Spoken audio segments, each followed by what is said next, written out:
Hello, my dear students. Welcome to mathematics class. Dear students, we are doing Unit 11 Algebra of your NCERT book.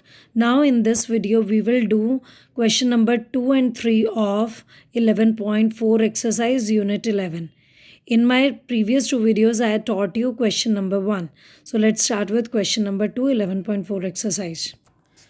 Question number 2 is change the following statements using expressions into statements in और ordinary language. हमें क्या करना है, हमें ये दे रखी है statement plus एक एक्सप्रेशन दोनों दे रखे हैं. हमें इसे क्वेश्चन के फॉर्म में लिखना है, मीन्स स्टेटमेंट फॉर्म में. A notebook cost rupees P, a book cost rupees 3P.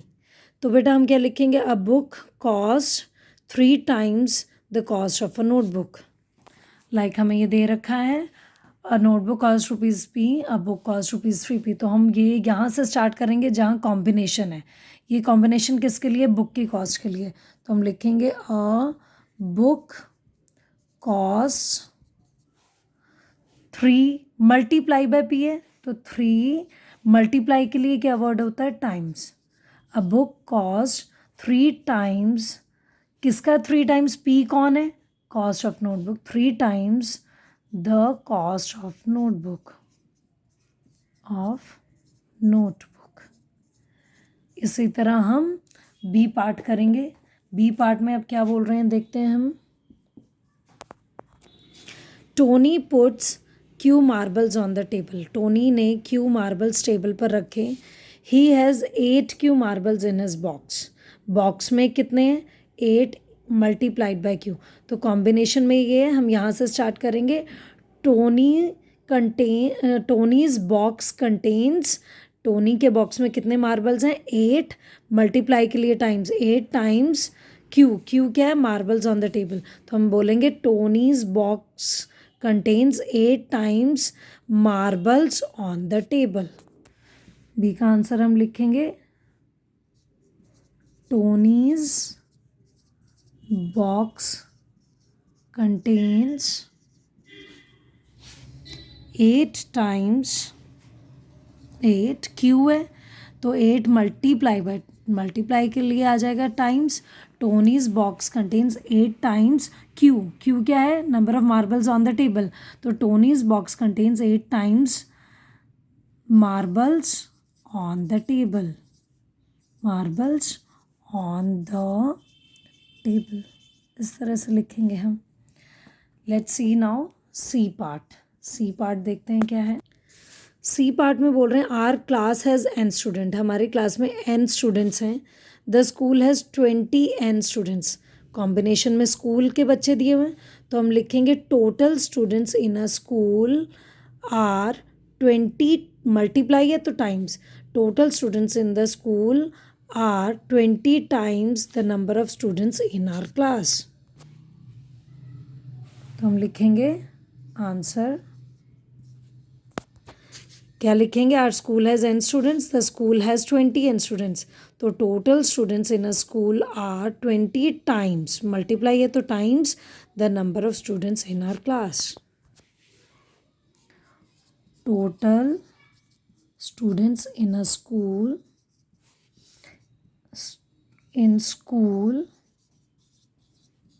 Are 20 multiply के लिए हम लिखेंगे times, 20 times that in our class. हमारे क्लास में जितने हैं उनका 20 times है. So similarly let us do the D part. So dear students, D part. Jaggu is Z old. His uncle is 4Z years old. His aunt is 4Z minus 3 years old. तो Z कौन है, जग्गू, वो तो अकेला है, तो उसके लिए स्टेटमेंट नहीं आएगा. हम किसके लिए लिखेंगे, अंकल के लिए. His uncle, Jaggu's uncle is 4Z, 4 multiplied by Z है, तो मल्टीप्लाई के लिए हम क्या लिखेंगे, multiply times. Jaggu's uncle is 4 times than Jaggu's age, या फिर Jaggu's uncle is 4 times older than Jaggu and Jaggu's aunt is 3 years less than 4 times his, या फिर 3 years यंगर देन 4Z किसकी एज है? अंकल की. Jaggu's aunt is 3 years younger. Age के case में minus के लिए यंगर वर्ड भी यूज़ कर सकते हैं. His aunt is 3 years younger than Jaggu's uncle's age. 4Z किसकी एज थी? अंकल की. तो लिखेंगे Jaggu's uncle is, answer Jaggu's uncle is 4 times बड़े ही होंगे ऑब्वियसली. बड़े के लिए हम ओल्डर वर्ड यूज़ कर सकते हैं. 4 times older than Jaggu's age. And aunt के बारे में लिखेंगे Jaggu's aunt is 3 years less than या यंगर देन. लेस देन की जगह एज वाला क्वेश्चन है तो यंगर वर्ड डाल देंगे. 3 years younger than uncle's age. Uncle's age, क्योंकि 4Z किसकी एज थी? अंकल की थी. Now let's see E part. In an arrangement of dots there are R rows. हमारी कितनी लाइनें हैं? डॉट्स की आर हैं. Each row contains 5 dots. तो टोटल हमारी डॉट्स कितनी हो जाएंगी? 5 into r. तो हम लिखेंगे total dots in an arrangement are 5 times the number of rose. Total dots are 5 are हैं तो मल्टीप्लाई का sign 5 times the number of rows. Number of rows, क्योंकि 5 आर होगा तो ये हमारा आंसर आ जाएगा. I hope it is clear to you. Now let's do question number 3. Now dear students, question number 3. Given Munnu's age to be x years. Munnu की age कितनी दे रखी है? x years. Can you guess what x - 2 में show. वो पूछ रहे हैं कि x - 2 फिर किसकी एज हो सकती है? बेटा माइनस हो रहा है. माइनस मीन्स ये उसकी एज है जो मुन्नू से छोटा हो, यंगर हो. तो वो उसका ब्रदर या सिस्टर कोई भी हो सकता है. तो हम इसे लिख सकते हैं Munnu's age x year, his younger brother is 2 years younger than him. तो क्योंकि माइनस में है तो यंगर कौन हो सकता है? यंगर ब्रदर या सिस्टर. इसके बाद बोल रहे हैं can you guess what x + 4 में शो. अब 4 साल प्लस हो रहे हैं, 4 years मीन्स 4 साल बड़ा कौन हो सकता है? अगेन ब्रदर या सिस्टर. पापा मम्मी तो सिर्फ 4 years और 2 years बड़े छोटे नहीं ना होंगे. तो यहाँ इसके लिए भी कोई ब्रदर या सिस्टर आएगा.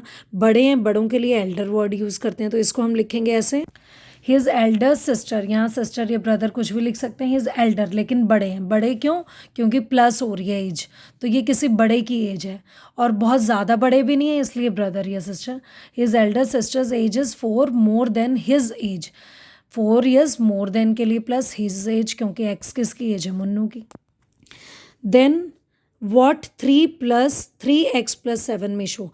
अब ये 3x + 7 means 3 multiplied by x + 7. तो डियर स्टूडेंट्स, जब मल्टीप्लाई भी हो गया और प्लस भी हो गया मीन्स ये तो बहुत ज़्यादा बड़ी एज आ गई. तो जब मल्टीप्लिकेशन और एडिशन दोनों आ जाएं तो दैट मीन्स ये ब्रदर सिस्टर नहीं हुए, या तो मदर हो सकती हैं या फिर फादर. तो हम यहाँ पे लिखेंगे his father is 7 years more then. Plus के लिए 7 years मोर देन थ्राइस. मैंने बताया था कि जब भी 3 मल्टीप्लाई हो रहा हो उसके लिए हम 3 times वर्ड भी यूज़ कर सकते हैं या थ्राइस भी. Thrice of his age. X कौन है? उसकी एज. ठीक है. तो सिर्फ जब सिंगल माइनस या प्लस होता है तो वो ब्रदर सिस्टर हो सकते हैं, लेकिन जब मल्टीप्लिकेशन एडिशन दोनों हो गए तो वो फादर या मदर होंगे. So let us do B part of question number. This is A part and now let us start with B part. Now question number 2. Given Sarah's age today to be y years. आज सारा की age, आज की means present age y years है. Think of her age in future और in past. तो अगर हम फ्यूचर मीन्स 5 साल 4 साल बाद की बात करें तो क्या होगा? हम प्लस करेंगे. लाइक अभी आप 12 years ओल्ड हो तो 7 साल बाद कितने होंगे? 12 + 7 ठीक है, 4.5 ईयर्स बाद कितने होंगे, वाई प्लस 12 प्लस 4.5 ईयर्स। और पास्ट के लिए क्या करेंगे, 3 साल पहले के लिए क्या करेंगे, माइनस। तो जहाँ ये प्लस हो रहा है that means these are your future ages, and जहाँ माइनस हो रहा है these are your Sara's past age. तो लिखेंगे कैसे, so we will write it as her age in past, her age in future. Past वाली एज में कौन कौन से आ जाएंगे, एक तो आ जाएगा y-3 और दूसरा आ जाएगा y-2.5 ईयर्स। तो ये तो हो गई 2 एज उसकी जो पास्ट में हो सकती हैं। इसी तरह फ्यूचर में कौन सी हो सकती है, y+7, क्योंकि फ्यूचर मीन्स 7 साल बाद, तो ऐड करेंगे, या फिर 4.5 ईयर्स बाद, तो 4.5 ऐड हो जाएंगे प्रेजेंट एज में। So this will be your b part. Now let us see the c part of the same question. Given n students in the class like football. आपको दे रखा है एक क्लास में n बच्चे हैं जो फुटबॉल पसंद करते हैं। वॉट में 2n शो, तो 2n मीन्स 2 टाइम्स कौन से बच्चे हैं। वॉट में n/2 मीन्स हाफ। अगर ये 10 बच्चे फुटबॉल लाइक कर रहे हैं तो 2 मल्टीप्लाइड बाई 10 20 बच्चे क्या लाइक कर रहे हैं, और 10/2 मीन्स 5 बच्चे क्या लाइक कर रहे हैं। Think of other games. Football दे रखा है, हम 2 और गेम एज्यूम कर लेते हैं। So we will write the question as number of students like football is n, number of students like cricket is twice the number of like football। जो football को पसंद कर रहे हैं उनका डबल अगर हम कर दें, ट्वाइस मीन्स 2 टाइम्स कर दें, मल्टीप्लाई हो रहा है तो मल्टीप्लाई, तो वो क्या पसंद कर रहे हैं, cricket. Number of students like kho kho is half the number of students like football. तो एन कौन थे, फुटबॉल पसंद करने वाले, उनका डिवाइडेड बाय 2 मीन्स हाफ कर दिया, तो वो कौन से बच्चे आ गए, खो खो वाले। So in this way do these questions in your notebook. Thank you.